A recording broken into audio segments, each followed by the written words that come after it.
Vous m'entendez? C'est bon, voilà. Il était juste pas branché, c'est tout.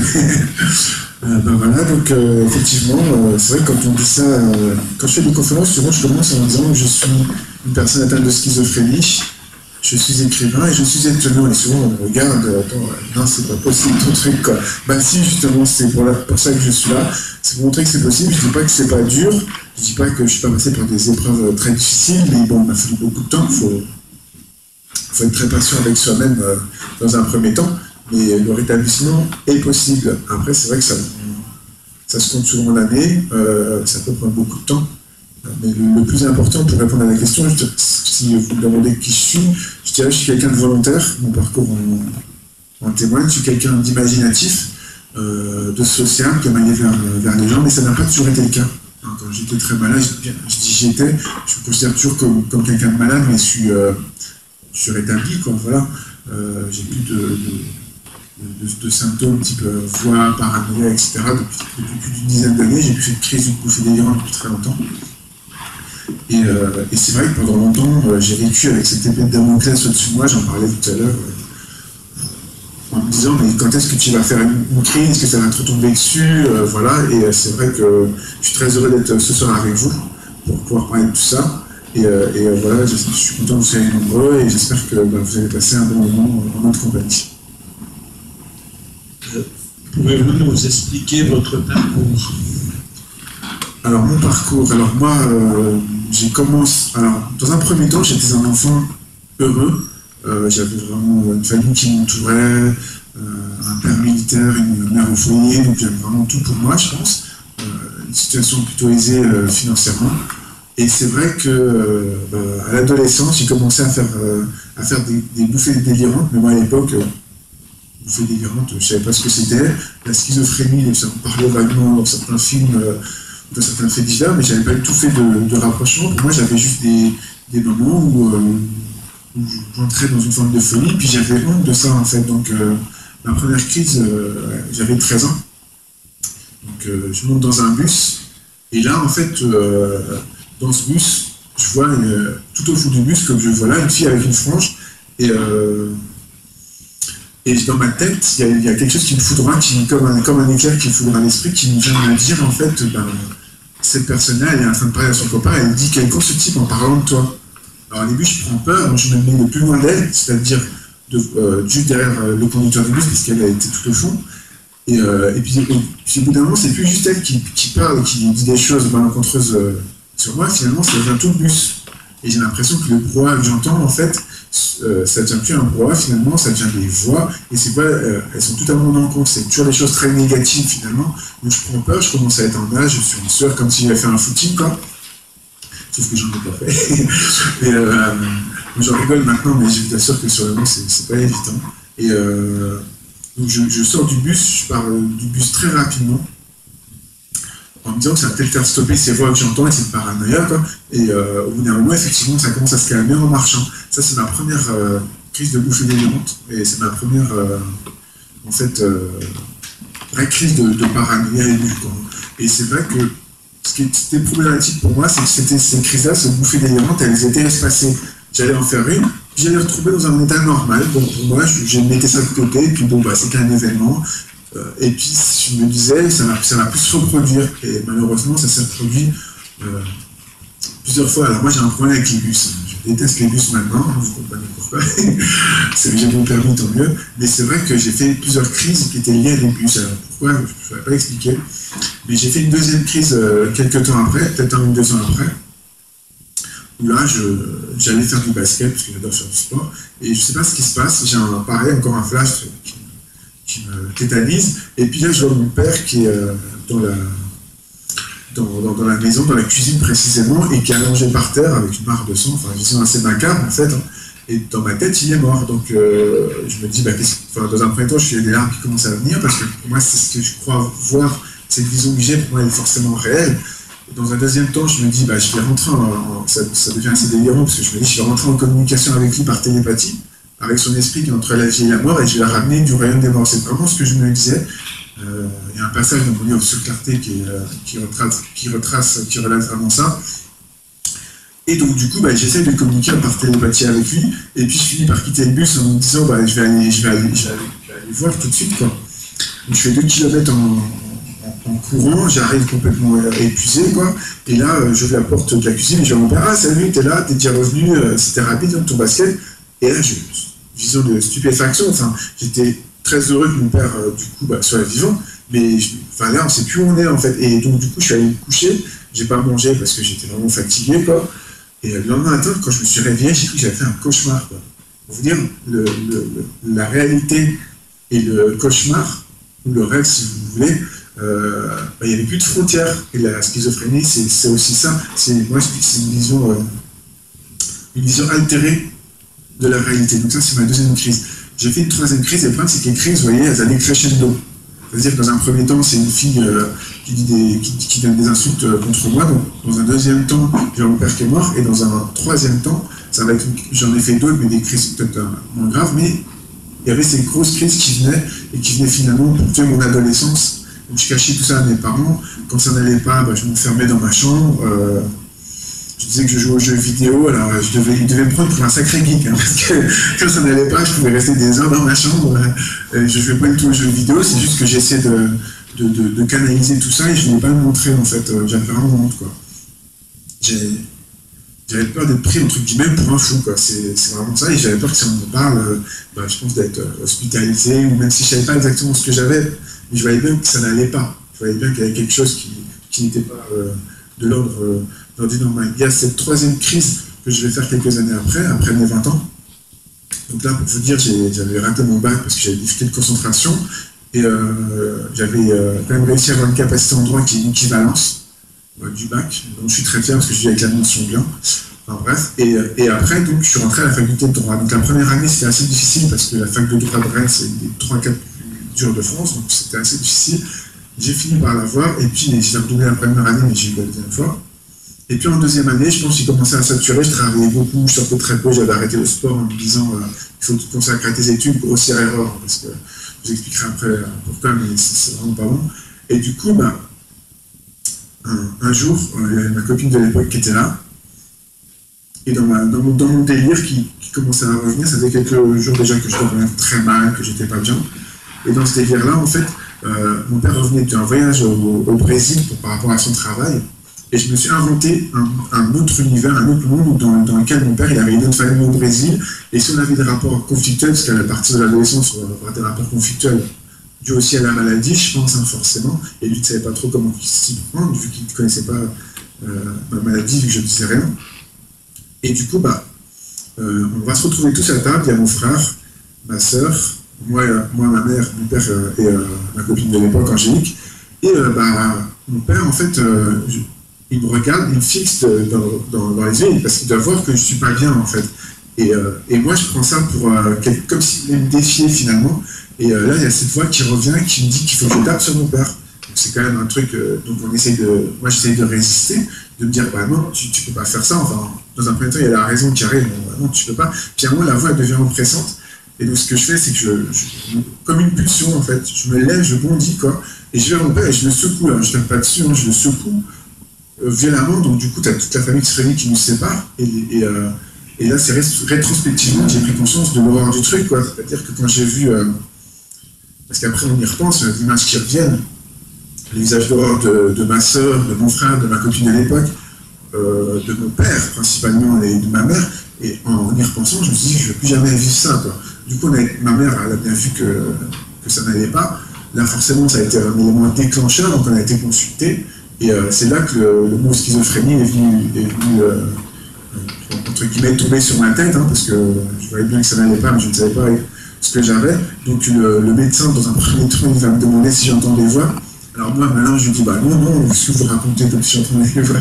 Mais pas dupe, il s'en est bien rendu compte parce que j'étais délirant, hein. J'avais des propos complètement incohérents. Du coup, je me suis retrouvé dans un hôpital psychiatrique. Dans l'hôpital psychiatrique, j'étais encore dans un délire très profond parce que ma mère a eu très peur ce jour-là. Avant que l'ambulance n'arrive pour venir me chercher, je zigzaguais comme ça. Je zigzaguais sur la route, en plein milieu de la route, j'ai fait me faire écraser, enfin, elle a hurlé pour que les voitures se poussent. Et dans l'ambulance, je croyais que qu'il y avait un convoi exceptionnel, en fait, qui était là pour me faire sortir du pays. J'avais rien à me reprocher, mais j'étais l'ennemi public numéro 1, en fait. Et souvent, en fait, dans mes délires, parce que j'ai fait d'autres délires sur un peu... où j'étais le centre, en fait. Dans ces délires-là, j'étais souvent le centre. Et c'est vrai que j'ai compris tout ça, mais bien plus tard, pourquoi j'étais le centre dans mes délires, parce que c'était quelque chose qui revenait. J'étais suivi par la police, j'étais l'ennemi numéro 1, enfin, il y avait toujours quelque chose où j'étais le centre des choses, en fait. Donc ça, c'est ma troisième bouffée délirante, et depuis, j'en ai plus fait. Là, ça fait pratiquement 15 ans que j'en ai plus fait. Ça, c'est quelque chose dont je suis très fier, parce que j'ai vraiment fait attention. Et donc voilà pour mon parcours, et je ne vais pas tout vous dire tout de suite, parce qu'il y a encore d'autres questions, et si je dis tout de suite, ce sera fini. Et comment vous êtes rétabli? Voilà la question, comment je me suis rétabli? Alors, il y a plusieurs facteurs. Il y a eu ce déclic de me dire dans un premier temps, je ne veux plus jamais revivre ça. Parce que vouloir taper sur son père, c'est une vision d'horreur, quoi. Voilà. Mon père, c'est quelqu'un que je respecte énormément, et le fait que la maladie m'ait entraîné à le secouer violemment et à lui faire peur, parce que je pense que mon père a eu très peur ce jour-là, hein, j'ai bien vu dans son regard. C'est quelque chose que je souhaite à personne, parce que c'est vraiment quelque chose d'horrible. Donc il y a eu ce déclic de plus vouloir faire ça, il y a eu le déclic aussi d'accepter le fait de me faire hospitaliser, parce que j'étais majeur. Donc mes parents m'ont incité à le faire, mais je pouvais très bien refuser. Sauf si j'avais commis un délit, et dans ces cas-là, c'est pas pareil, parce qu'on est hospitalisé d'office, mais moi, en fait, au final, j'avais juste sauvé mon père, donc il ne pouvait pas m'interner par force. Donc il y a le fait de... Et ça a été important, parce que je pense que pour se stabiliser, pour être bien, il faut, de mon point de vue, être acteur dans la maladie. C'est-à-dire, il faut avoir conscience, dans un premier temps, qu'on est malade, mais c'est vraiment quelque chose qui est dur, parce qu'on est souvent dans le déni, dans un premier temps. Moi, je sais que malgré la maladie, malgré le fait que j'ai accepté de me faire hospitaliser, j'étais un petit peu dans le déni, dans le sens où il n'y avait aucun de mes amis qui était au courant. Moi, j'avais honte. Clairement, j'avais honte, j'en parlais pas. J'ai dû arrêter la faculté du droit du jour au lendemain, alors j'avais des résultats corrects. Donc, quand j'ai recroisé des anciens, la fac de droit à Rennes, alors, Florent, qu'est-ce que tu fais? On te voit plus, qu'est-ce qui se passe? Oh, ça m'intéressait plus, oh, c'est nul le droit. C'était pas du tout ça, j'aurais adoré continuer, mais bon, voilà, après... J'avais un traitement qui était très lourd, donc forcément, je suis passé d'un stade où j'étais hyperactif à faire beaucoup de choses, à un stade où j'ai pris beaucoup de poids. Dans un premier temps, j'ai pris une quinzaine de kilos. J'ai certes perdu en faisant beaucoup de sport, mais ça a été très difficile, hein, parce que il y a un truc qui m'a beaucoup déprimé quand j'étais à l'hôpital, par exemple. Je faisais beaucoup de sport, notamment j'avais toujours aimé faire de la musculation, parce que quand j'étais plus jeune, j'étais tout maigre. Donc j'avais envie de prendre un petit peu, puis au basket, on me poussait, tac, et je faisais ouh, donc ça m'énervait un petit peu, quoi.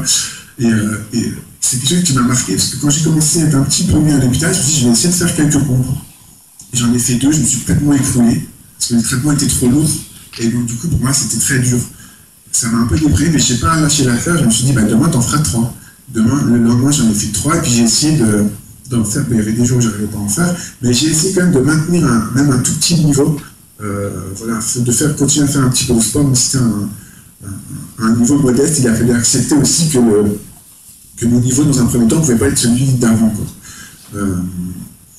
Et c'est vrai qu'il y avait cette phrase que je me suis répétée qui m'a beaucoup aidé de façon névrotique. Quand j'étais à l'hôpital, quand j'ai commencé quand les traitements déjà ont commencé à diminuer, et quand j'ai commencé à avoir un peu conscience des choses, je me suis répété cette phrase, tu vas t'en sortir, tu vas t'en sortir, tu vas t'en sortir, tu vas t'en sortir, de façon névrotique. Mais vraiment, je me la répétais jusqu'à 100 fois par jour, ça devenait comme un refrain entêtant, quoi. Et j'ai écouté une musique, c'était la flûte enchantée de Mozart, et j'avais l'impression que ça racontait un peu la maladie. J'ai écouté ça, j'avais besoin de m'étourdir l'esprit, donc j'écoutais ça très fort au casque, et ça me faisait du bien. La musique, c'est quelque chose qui me fait beaucoup de bien, ça aère l'esprit. Donc il y a eu le fait dans un premier temps, d'avoir ce déclic, de vouloir s'en sortir, le fait de se répéter de façon névrotique une phrase positive qui induit des choses positives, parce que quand on se répète des choses négatives, on induit des schémas comportementaux qui vont être négatifs. J'ai essayé vraiment d'être... Et ça, je pense que le sport m'a beaucoup aidé. Je suis quelqu'un de très sportif. Quand j'étais plus jeune, je jouais des basketteurs professionnels. Enfin, c'était vraiment une passion, ça l'est toujours. Je ne serai jamais basketteur professionnel, mais j'en fais toujours à un niveau modeste, mais j'aime beaucoup le basket. Et c'est vrai que ce côté pousser ses limites, ce côté vouloir s'en sortir, être positif, du ce qui est dans le sport, ça m'a beaucoup aidé pour m'en sortir. Et forcément, ma famille m'a aussi beaucoup aidé. Parce que je me souviens qu'au tout début, ma mère elle m'énervait un peu dans le sens où je pense que ça partait d'un très bon sentiment, mais tous les jours, elle me disait, faut que tu prennes ton traitement, Florent. Faut que tu prennes ton traitement, Florent. Faut que tu prennes ton traitement. Et je le prenais. Mais elle avait tellement peur que je ne le prenne pas que le matin, c'était même pas bonjour. Est-ce que tu as pris ton traitement? Oui, j'ai pris mon traitement, on va sur ça. Et c'est vrai qu'au début, ça m'agaçait un peu, parce que j'avais l'impression qu'en parlant que de ça, elle me réduisait la maladie. Et un jour, mon père, il m'a dit, tu sais, Florent, ton traitement, finalement, c'est comme quelqu'un qui serait diabétique, qui aurait 1 ou 2 comprimés à prendre tous les jours. Il a dédramatisé le truc, en fait. Et du coup, je me suis dit, oui, c'est vrai, il a raison, parce qu'effectivement, je prenais mon traitement de façon consciente et j'étais motivé pour le faire, mais est-ce que j'aurais été motivé sur la durée à le faire tout le temps? Je sais pas. Et le fait que mon père dédramatise le truc, je me suis dit, bon, ok, parce que c'est vrai que le traitement, faut pas se cacher derrière, ça peut nous aider, forcément, ça aide, mais il y a aussi des effets secondaires. Moi, j'ai pris beaucoup de poids, j'avais des impatiences, là, ça tombe bien, je suis beau, donc ça va. Non, mais il y a des choses que je ne pouvais pas faire. Par exemple, il y a 10 ans, rester assis très longtemps sans écrire, parce que j'adore écrire, mais à rester assis comme ça, sans avoir un but précis, ça m'était vraiment très difficile, quoi. Maintenant, ce sont des choses que j'ai appris à juguler, à maîtriser. Mais c'est vrai que il faut être acteur, donc il ne faut pas se cacher derrière le traitement en disant, et surtout, je vais finir ma phrase, il ne faut pas se cacher derrière le traitement en se disant, si ça ne va pas bien, c'est parce que ce traitement ne convient pas, ou ça peut arriver que les traitements ne conviennent pas, je suis d'accord. Mais le problème, c'est qu'il y a beaucoup de personnes, et j'ai travaillé aussi dans un hôpital psychiatrique, c'est vrai que je n'ai pas dit ça. En fait, après avoir été interné, quelques années après, j'ai travaillé dans le même hôpital, dans le même service où j'avais été interné. Et donc, du coup, c'est pour ça que je me permets de dire ça, parce que j'ai vu beaucoup de personnes qui étaient atteintes de schizophrénie, bipolarité, de dépression, tout simplement, qui prenaient leur traitement, soit de façon épisodique, ou alors qui se disaient, tiens, il y a tel effet secondaire sur celui-là, donc je vais en essayer un autre. Mais il faut savoir que sur chaque traitement, vous pouvez prendre celui que vous voulez, il y a toujours des effets secondaires. Donc, du coup, quand les effets secondaires, il y a des extrêmes, c'est sûr, mais quand les effets secondaires sont pas trop, sont moins importants que les effets positifs, il faut avoir de la patience. Parce que moi, j'aurais pu te dire aussi, t'as pris 15 kilos, c'est bon, le traitement-là, c'est bon, je le jette et puis basta, quoi. Mais il faut être patient, c'est ce que je disais tout à l'heure en introduction. Il faut vraiment être patient, il faut être patient avec soi, mais il faut aussi être patient avec les traitements, parce que si les traitements en cours, ça met beaucoup de temps à agir, et c'est sûr que celui qui change de traitement tous les mois ou toutes les 2 semaines, vu qu'un traitement à la base en moyenne ça met 2 semaines à agir, c'est comme s'il n'y avait rien, quoi. Donc c'est vrai que c'est vraiment un point sur lequel j'ai envie d'insister et qui me semble important. Et en dernier lieu, et en lieu, je dirais presque principal, c'est vraiment quelque chose qui m'a beaucoup aidé, c'est l'écriture de mon livre sur Clarté, parce que j'avais beaucoup de choses à sortir. Et au début, quand j'ai commencé à l'écrire, je ne me sentais pas de taille. Il y a une phrase que j'aime bien dans le livre, c'est je ne me sentais pas de taille pour affronter mes failles. Et c'est vrai, j'ai commencé l'introduction et je me suis dit non, c'est trop, c'est pas possible, ça va intéresser qui, puis de toute façon, ça va être trop dur à sortir. Donc j'ai pris l'introduction, heureusement je l'ai gardée, mais je l'ai mis dans le grenier chez mes parents le plus loin possible pour pas qu'on la trouve pas. Et 1 an après, je l'ai ressorti, et parce que j'avais gagné en 2 jours. Du coup, j'ai pris l'introduction et là, je me suis dit, et rien qu'en me disant ça, je vais essayer. Ça m'a fait un déclic, parce que je me souviens, c'était le jour de mon anniversaire, je devais avoir 23 ou 24 ans. Et je me suis regardé dans la glace ce jour-là et j'étais un peu déprimé parce que je me suis dit, t'as pas réalisé ton rêve, qui était d'écrire un livre. Parce que j'ai toujours écrit depuis j'ai 13-14 ans des poèmes, des textes. Et je voulais faire un livre un peu original où il y avait à la fois de la poésie, du récit, et puis raconter un peu mon histoire. Et j'avais écrit un texte qui s'appelle Sur Clarté, et je m'étais toujours dit que si un jour j'avais la chance d'écrire un livre, ça s'appellerait Sur Clarté en fait. Et donc c'est vrai que l'écriture, ça m'a permis de trouver pourquoi j'étais malade. Et je reviens à ce que je disais tout à l'heure. Tout à l'heure, je vous ai dit que j'étais toujours le centre dans certains de mes délires. Et un jour, vers 2h du matin, j'étais en train d'écrire, et il y a une phrase qui est venue comme ça. Comme ça, et cette phrase, c'est vraiment un cadeau parce qu'elle m'a permis de comprendre pourquoi j'étais malade. Grosso modo, cette phrase, c'était ça, c'était que je n'étais pas satisfait de ma condition sociale de l'époque, parce que j'avais redoublé au lycée, j'avais pas eu mon bac, j'ai eu une capacité en droit 5 ans après, mais je pense qu'il y avait un complexe par rapport à ça. Après, quand je suis allé à la faculté de droit, ça a été difficile aussi, parce que j'ai quand même redoublé la première année, même si j'ai fini par l'avoir. Donc j'étais complexé par rapport aux gens qui avaient tout du premier coup. J'avais l'impression qu'il fallait toujours que je bosse 2 ou 3 fois plus que les autres, finalement pour avoir le même résultat, quoi. Et donc je me suis dit, mais en fait, finalement, ta maladie te rend service, parce que ta maladie, elle t'invente un personnage dans lequel tu as le rôle principal. Et j'ai compris que cette maladie-là, quelque part, je m'étais aussi quelque part un peu créé, parce que dans cette maladie, dans ces délires, j'étais quelque part le héros, même si c'est l'anti-héros plutôt, puisqu'il est suivi par la police, etc., et d'autres délires comme ça. Mais il y avait cette volonté finalement d'être au centre et qui n'était pas assouvie, parce que je n'y arrivais pas. Une fois que j'ai compris ça, déjà j'ai commencé à être plus modeste, à ne pas forcément vouloir toujours être au centre, et aussi à faire des choses qui me permettaient d'aller mieux, parce que quand on sait pourquoi on est malade, forcément on va progresser. Quand on ne sait pas, quand on ne comprend pas ce qui se passe, on a beaucoup d'interrogations, c'est bien d'avoir des interrogations, mais quand on a ce déclic de comprendre ce qui s'est passé, là on avance. Et c'est vrai que j'ai fait un bond grâce à l'écriture, ça m'a permis d'exorciser les démons en fait. Très bien. Comment concilier la santé mentale et le travail? Alors comment concilier santé mentale et travail? Alors c'est vrai que moi dans un premier temps, quand j'ai passé mon concours d'aide-soignant, j'étais en écriture du livre, et c'est vrai que ça n'a pas été évident. J'ai eu mon concours du premier coup, mais à l'école c'était difficile parce que j'avais des moments où j'avais des pertes de motivation très importantes. Et donc du coup ils ont vraiment été... ils ne savaient pas que j'avais cette maladie-là, je ne leur ai pas dit, hein, parce que je pense que je ne serais pas rentré, clairement. Voilà. Par contre, là où ils ont été vraiment... J'avais des cas qui étaient compréhensibles, en fait, il manquait des jours. Et donc le problème, c'est que quand on est en école d'aide-soignant, on a le droit, je crois, sur les 10 mois, on a le droit à peut-être 3 jours ou une semaine d'absence, d'arrêt maladie, en fait, pas plus, parce qu'il y a beaucoup d'absence dans le métier. C'est un métier soignant qui est passionnant, mais qui est difficile. Il y a beaucoup d'absence d'arrêt maladie, tout simplement. Et donc, du coup, ils essayent vraiment de faire, on va dire, un écrémage au début pour qu'il y ait les bonnes gens possibles à être arrêtés, en fait. Et moi, j'avais clairement dépassé le quota, quoi. Et donc, du coup, ils ont accepté de me faire... de me donner des heures supplémentaires. Il fallait que je fasse un stage en plus, en fait. Donc, j'ai fait ce stage en plus, par contre, j'avais plus le droit à l'erreur. Là, c'était absolument une fois, Flo. La porte est là-bas. Donc, bon, voilà, j'ai pas été absent. Mais c'est vrai qu'au début, c'était un challenge pour moi, parce que je me disais, est-ce que tu vas réussir, sachant que c'est vrai que j'avais mis beaucoup de force et beaucoup d'énergie à passer le concours, alors que ça faisait que 2 ans que j'étais plus malade. J'étais plus malade, ouais, je dis ça, c'est bien, que j'étais rétabli, donc j'avais toujours mon traitement, tout ça, quoi. Ça faisait 2 ans que j'avais eu le diagnostic, plutôt. Et j'étais encore assez fragile, je pense, psychologiquement. Même si j'avais des bons résultats, c'est vrai qu'il y avait ce problème de motivation. Et je me souviens d'une phrase de ma petite copine de l'époque qui m'a dit, oui, Florent, parce qu'on s'était rencontrés au travail, en fait, avant de faire la formation aide-soignante, j'ai été ayant fonction, c'est-à-dire que je faisais le même travail qu'un aide-soignant, mais dans un établissement à Rennes, sur des pauvres.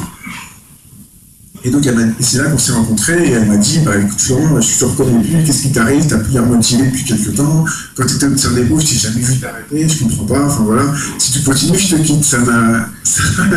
Donc du coup, ça m'a vraiment mis un bon coup de pied aux fesses, je pense qu'on avait bien besoin aussi, et ça m'a permis de me remotiver et de me rebooster. Je pense qu'on a besoin, particulièrement quand on a une maladie psychique, de choses qui nous stimulent. Et c'est important aussi dans l'entourage d'avoir des gens qui te stimulent. Parce qu'il faut savoir aussi s'entourer de gens qui te tirent vers le haut. C'est très important ça. Souvent, avant en tout cas, je parle pour moi, je m'entourais de gens qui étaient très négatifs et qui ne tiraient pas vers le haut. Même si je suis quelqu'un de positif, au bout d'un moment, quand tu as 5 ou 6 personnes qui sont tout le temps négatives, ça devient amusant. Et c'est vrai que par exemple, ce livre, quand j'en ai parlé, sans dire le sujet du livre, parce que je ne voulais pas que mes amis de l'époque soient au courant, parce que j'avais honte à ce moment-là. Tout le monde me disait, mais non, un livre, t'en as un pour combien qui sont pris au maison d'édition, ça sert à rien, enfin, lâche l'affaire, avec ta aucune chance, ça sert à rien, quoi. Et heureusement, je ne les ai pas écoutés, parce que sinon, je pense que c'est important aussi d'avoir des objectifs, et pour concilier la santé mentale et le travail, pour répondre à la question, c'est important d'avoir, dans un premier temps, d'avoir cette constance dans la motivation, mais aussi, il faut être, quand on est au travail, moi je vois des gens, ils sont tout le temps au travail, ils sont chez eux, ils sont au travail. ils sont au travail très bien, mais même quand ils sont en pause, ils sont encore au travail. Et moi, j'essaye de, quand je peux, parce qu'il y a des jours, c'est facile à dire, il y a des jours où on est pris par les choses, donc c'est normal. Mais j'essaie au maximum d'avoir des activités à côté, de faire du sport, d'écrire, d'écouter de la musique, d'avoir plein d'activités, de danser, enfin faire plein de choses, pour justement avoir des exutoires, des choses où on s'échappe, où on pense à autre chose. Parce que quand on est, je pense quand on est trop dans son travail, et je l'ai vu il n'y a pas si longtemps que ça autour de moi, on peut développer un burn-out. Et c'est vrai que et même une personne de toute façon tout à fait normale qui n'a pas de maladie psychique, comme vous disiez justement tout à l'heure, elle peut tomber dans le handicap parce qu'il y a un moment, il y a un point de rupture. Donc la santé mentale et le travail, c'est aussi savoir écouter son corps et son esprit, parce que c'est lié. Il ne faut pas croire que c'est la tête qui décide. C'est vrai que c'est bien d'être positif, comme je disais tout à l'heure, et de se dire, si, quand on veut, on peut, je vais y arriver. Mais il faut aussi écouter son esprit. Et des fois, par exemple, on peut être tourné vers des choses qui sont pas faites pour nous, tout simplement. C'est important d'être dans un domaine qui nous plaît. Par exemple, l'électronique, c'est quelque chose qui me passionne, que j'adore. Mais si j'allais faire un autre métier, ou quelque chose, par exemple, si j'avais fait quelque chose qui ne me plaisait pas, ça ne l'aurait pas fait, parce que sur du long terme, j'aurais pas eu cette motivation, en fait. Et souvent, on peut aussi faire des choses, parce que socialement, ça fait bien. Les amis, ça fait bien devant les amis, ou les parents nous ont incité à faire ça, mais je pense qu'on ne s'écoute pas assez dans notre société. Et c'est vraiment important d'être en capacité de s'écouter et de se donner une chance, parce que les gens, souvent, ils vont avoir un rêve, mais ils s'interdisent d'y penser ou de le faire. Moi, si j'avais écouté tous ceux qui étaient autour de moi, qui disaient, par exemple, pour nous, c'était pas possible, je n'aurais pas fait. Pour le basket, je voulais absolument être basketteur professionnel. Mon père, il voulait pas en entendre parler, mais je suis allé au bout du truc. Bon, je me suis blessé, ça s'est pas fait, j'ai pas été au niveau où j'aurais voulu aller, mais je suis allé au bout du truc, j'ai rien à regretter, en fait. Je peux me regarder un gars, c'est me dire, Flo, t'as fait ton maximum. Et moi, c'est vraiment ma philosophie de vie, c'est de me dire, il faut faire le maximum. Après, même si tu n'y arrives pas, c'est pas grave. T'as rien à regretter, tu sais que t'as été au bout, quoi. Et pour revenir sur la santé mentale et le travail, je pense que c'est un équilibre, et c'est un équilibre instable et fragile, parce qu'on peut très bien être en excellente santé mentale un jour, et puis il nous arrive un drame, un décès, et du jour au lendemain, on peut vaciller, quoi. Et ce qui est important, c'est pas comment on vacille, c'est comment on se relève, parce qu'on vacille tous un jour ou l'autre, il ne faut pas croire, on est des êtres humains, on n'est pas des robots, donc on a tous des périodes où on est moins bien, des périodes où on a besoin des autres, où on a besoin de soi aussi, de trouver des ressources. Et il y a quelqu'un que j'aime beaucoup qui s'appelle Boris Cyrulnik qui parle d'un concept, c'est la résilience. C'est quelque chose dans lequel je crois vraiment très fort. Il a fait des études sur notamment les gens qui réussissaient mieux et pourquoi ils réussissaient mieux. Et il a vu que ce n'était pas forcément une question que d'intelligence, c'était aussi une question de résilience. C'était souvent des gens qui avaient vécu des expériences très difficiles, mais qui avaient réussi à les surmonter. Alors après, ça se compte en années, hein.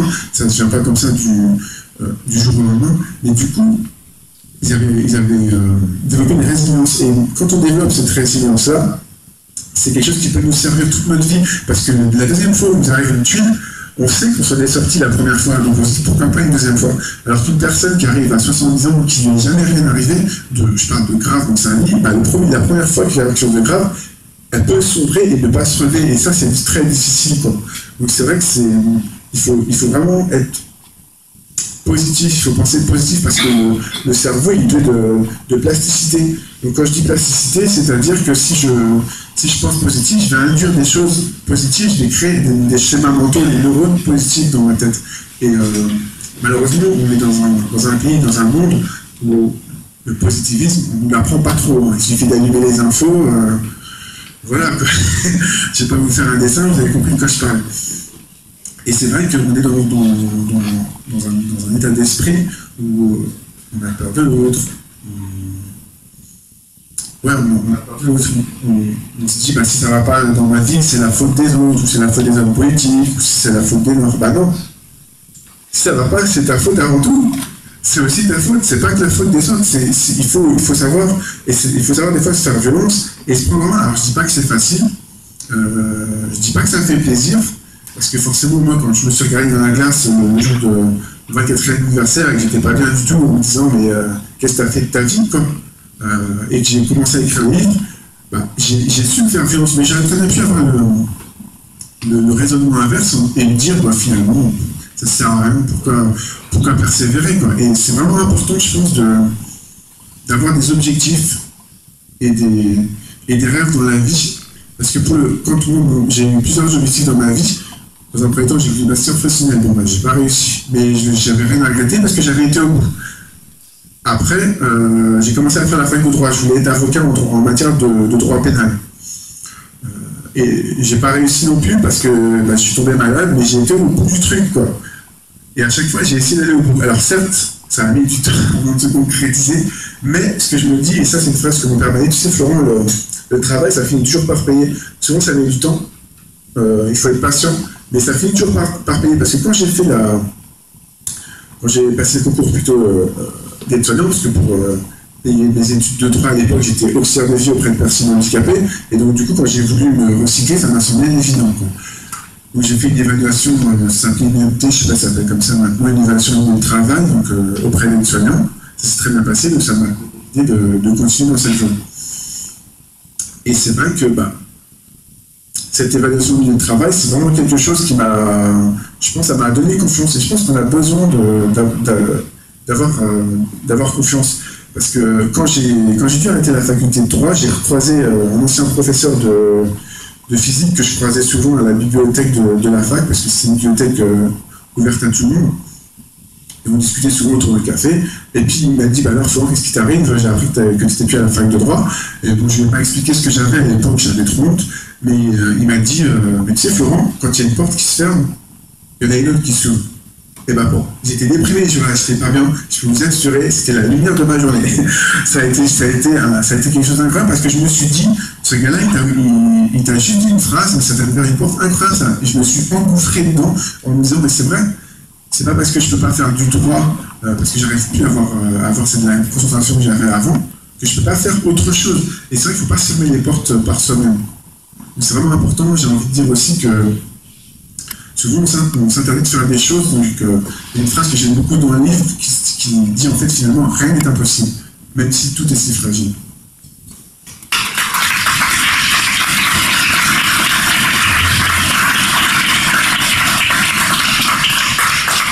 Quel conseil vous pouvez donner aux malades ou aux familles? Alors, moi je donnerais comme conseil, j'en ai parlé un petit peu tout à l'heure, dans un premier temps, que ce soit pour les familles ou pour les personnes souffrant de maladies psychiques, c'est la patience. C'est facile à dire, c'est sûr, des fois on a envie que son enfant y réussisse, on a envie que ça aille plus vite, mais il faut vraiment être patient parce que moi je sais, ça a mis beaucoup de temps, ça a mis plusieurs années avant que j'émerge. Il faut savoir que quand je suis sorti de l'hôpital, j'ai essayé comme je disais tout à l'heure, de travailler. J'ai été licencié assez rapidement parce que du coup j'avais des difficultés de concentration. Et ma mère, heureusement, elle ne m'a pas dit, bon, bah, de toute façon, t'arrives pas, c'est fini, voilà. Elle m'a dit, bon, écoute, c'est pas grave, tu vas rebondir, c'était peut-être trop tôt. Et c'est vrai que le fait qu'elle me dise ça, parce que moi, franchement, au bout d'un mois, quand je me suis fait licencier, parce que j'avais trop de difficultés de concentration, quand j'ai dû appeler ma mère pour lui dire, bah, franchement, parce que ma mère, je peux vous assurer que quand elle s'énerve, voilà, mon père, il est militaire, mais c'est pas du tout mon j'avais peur à la maison. Voilà. Et c'est vrai que sa réaction m'a surprise parce que je pensais qu'elle pouvait s'énerver dans le sens où elle attendait tellement de ça, forcément si ça a eu ses déceptions par rapport au bac, par rapport à la maladie, puis j'avais pas envie de les décevoir non plus, quoi. Et en fait le fait qu'elle m'a encore une fois ouvert une porte finalement en me disant écoute c'est pas grave, tu rebondiras plus tard, et qu'elle ait été très humaine et compréhensive, moi ça m'a rassuré et ça m'a surtout permis de ne pas lâcher. Donc je dirais qu'il faut positiver aussi, c'est ce que ça revient à ce que je disais un petit peu tout à l'heure, il faut positiver les gens, c'est-à-dire que une personne qui est atteinte de cette maladie-là, elle peut avoir tendance à être négative, parce qu'il y a un regard qui est porté sur la maladie qui est très très négatif, donc forcément on peut avoir honte, on n'a pas forcément envie de faire des choses, on peut être en dépression aussi, parce que la schizophrénie et la dépression, ils sont presque parents, on a des périodes où on n'est pas bien. Et il faut être capable de tirer les gens vers nous. Après, il ne faut pas être trop exigeant avec soi-même. C'est dans le sens où c'est comme une personne qui veut arrêter de fumer. Si elle ne l'a pas décidé en elle d'arrêter de fumer, vous pouvez lui dire tous les jours, je peux vous assurer, elle n'arrêtera pas. Il faut que la personne soit actrice de sa vie. Donc, il faut être capable, dans un premier temps, qu'elle se focalise sur des petits objectifs Les petits objectifs, ça peut être tout simplement faire un tour dehors. Moi, je me souviens à une époque, je ne voulais pas sortir de chez moi, c'était une catastrophe, quoi. Et rien que le fait une fois d'aller dans un parc, de faire violence, de réussir à faire ça, bah, ça a été énorme. Je me suis dit, j'ai réussi à faire ça, donc le soir, avant de me coucher, j'étais fier de moi parce que j'avais au moins réussi à faire ça. Et le lendemain, je me suis fixé un autre petit objectif, puis un jour, je me suis dit, bah tiens, je vais me fixer un moyen objectif, et puis un jour, je me suis dit, je vais me fixer un gros objectif, par exemple, faire un livre ou devenir aide-soignant. Donc, il faut être patient, c'est-à-dire des petits objectifs, des moyens objectifs et des grands objectifs. Donc, et ne pas s'interdire surtout d'avoir des objectifs, parce que souvent on se dit parce que j'ai une maladie, parce que j'ai ci, parce que j'ai ça, je peux rien faire. Mais non, c'est pas vrai. On peut faire beaucoup de choses. Il y a plein de gens. John Fornas, qui a pris le Nobel d'économie en 1994 pour sa belle théorie des jeux, il a atteint la schizophrénie. Il y a un film génial qui s'appelle, je crois que c'est Un homme d'exception ou Un être d'exception. Il y a eu aussi un livre dessus. D'ailleurs, le film de l'Oscar, enfin, c'est des parcours qui sont inspirants. Et moi, je sais que quand j'étais au plus bas, juste après ma sortie de l'hôpital psychiatrique, un jour, ma mère est venue. Et c'est vraiment aussi quelque chose qui m'a beaucoup aidé. Elle est venue, puis elle est venue avec une liste de personnes. C'est quoi ton truc là? Je ne comprenais pas trop. C'est quoi cette liste-là? Avec une liste de personnes. Et elle me dit, il faut que tu glisses ça. Je dis, bah ouais, si tu veux, ok, je regarde. Et en fait, elle avait été à l'UNAFAM, on lui avait cité des gens qui avaient réussi malgré la maladie. Donc il y avait John Fornas, Einstein, on sait qu'il a fait des bouffées délirantes, il a eu un fils atteint de schizophrénie aussi. Il y avait plein de grands de scientifiques, d'artistes, il y en a aussi dans différents domaines, et qui avaient des maladies psychiques en fait. Et là je me suis dit, non mais attends, si eux ils peuvent réussir à changer le monde, toi tu peux peut-être au moins changer ta vie en fait. Et ça aussi, ça a été un révélateur. Parce que moi, franchement, quand ça m'est tombé dessus, pour moi, j'étais forcément plus belle que la moyenne, j'y arriverais jamais, en tout cas au tout début. Moi, j'associais la maladie psychique à un handicap mental, en fait. J'associais ça, en fait, au fait que j'avais des capacités cognitives forcément plus faibles que les autres. Et c'est vrai que quand ma mère est venue avec cette liste, ça m'a un peu confronté à un autre truc. Je me suis dit, ah ouais, donc il y a une autre porte, là, on peut faire autre chose, en fait, finalement. On n'est pas cantonné juste forcément à un rôle où on ne peut pas être acteur de sa vie.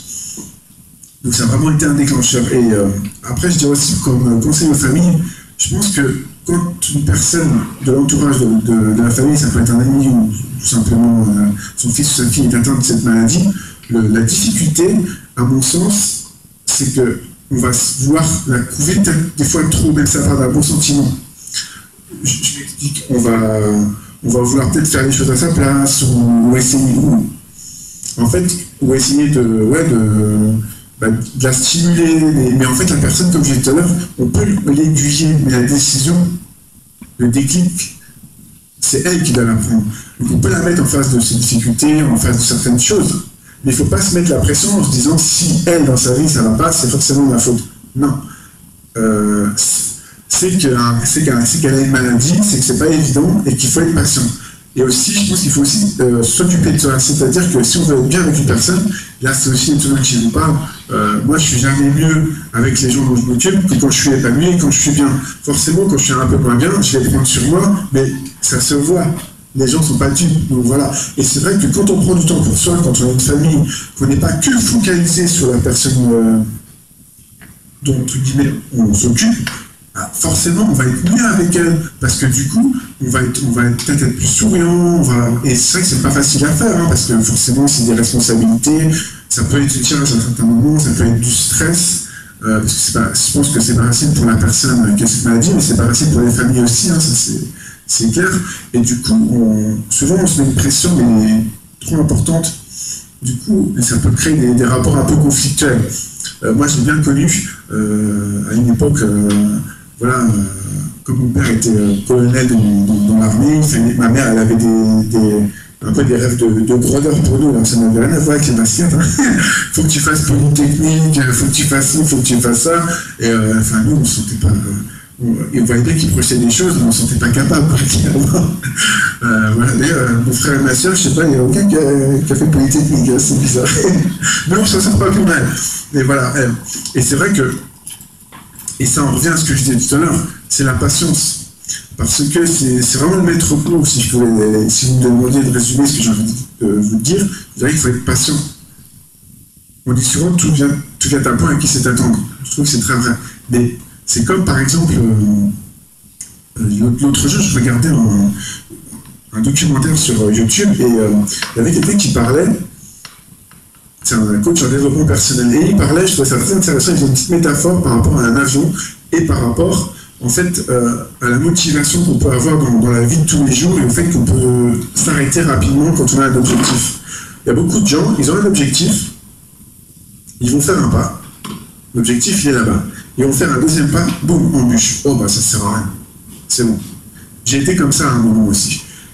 Mais ce qu'il faut savoir, c'est que, par exemple, si on fait la métaphore par rapport à l'avion, quand il démarre, il a un objectif aussi, mais il faut qu'il mette beaucoup d'énergie au début pour démarrer. Donc il va mettre beaucoup d'énergie, il va monter, mais s'il ne maintient pas l'énergie, et c'est ça en fait, c'est qu'il faut maintenir l'énergie, c'est-à-dire qu'on sait qu'on va avoir des embûches, mais il ne faut pas s'arrêter à la première embûche, à la deuxième ou à la troisième.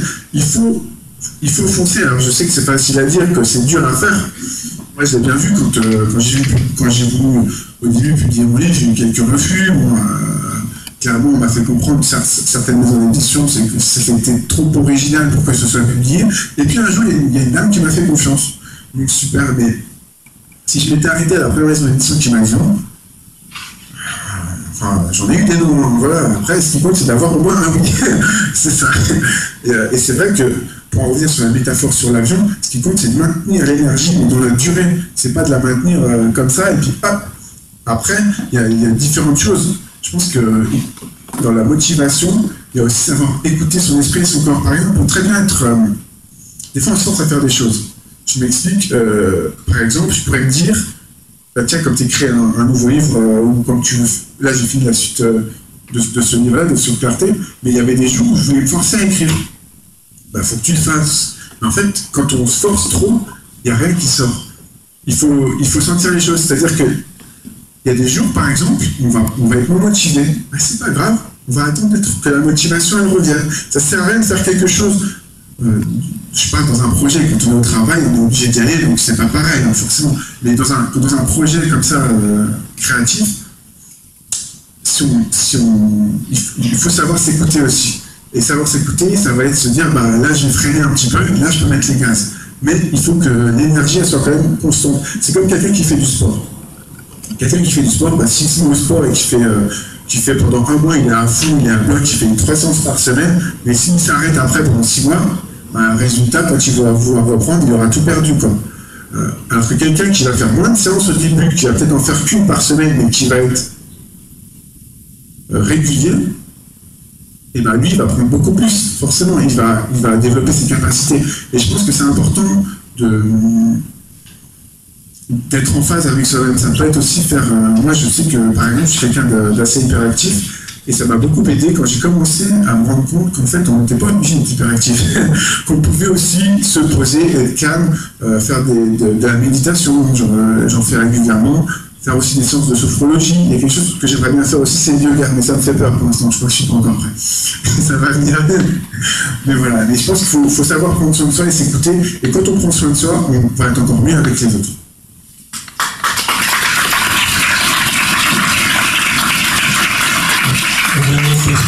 Pourquoi écrire des livres?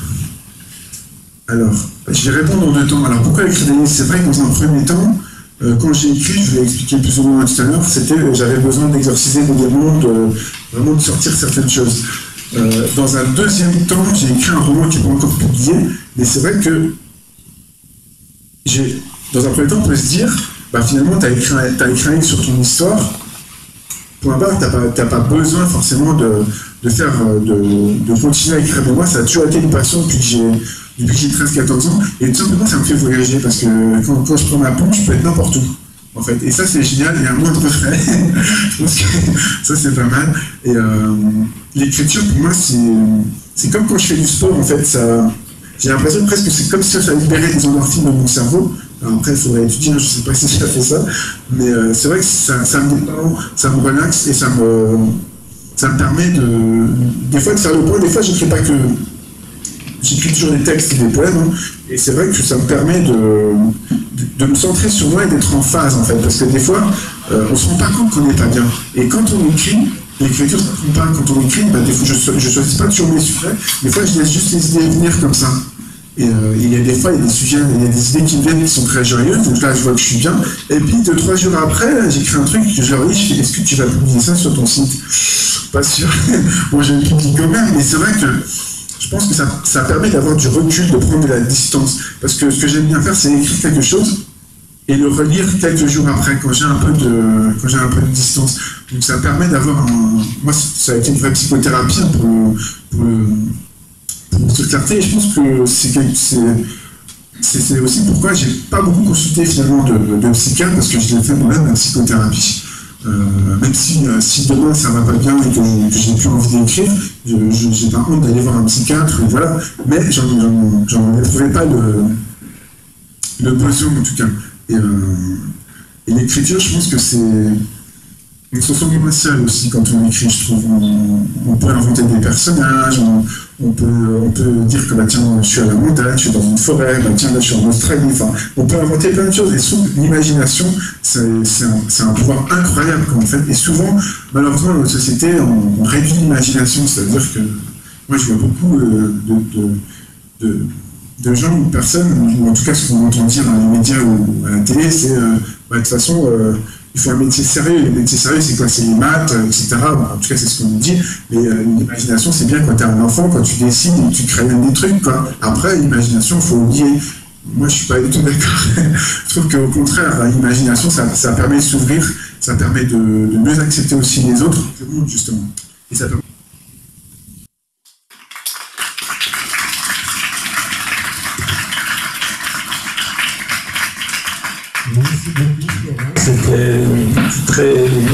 C'était très, comment dire, je ne sais plus quoi dire, je suis très ému par ce que j'ai entendu. Et donc, c'était vraiment très bien décrit et on a très bien compris ce que tu as vécu. Voilà. Merci beaucoup, merci pour votre invitation, ça m'a fait vraiment plaisir.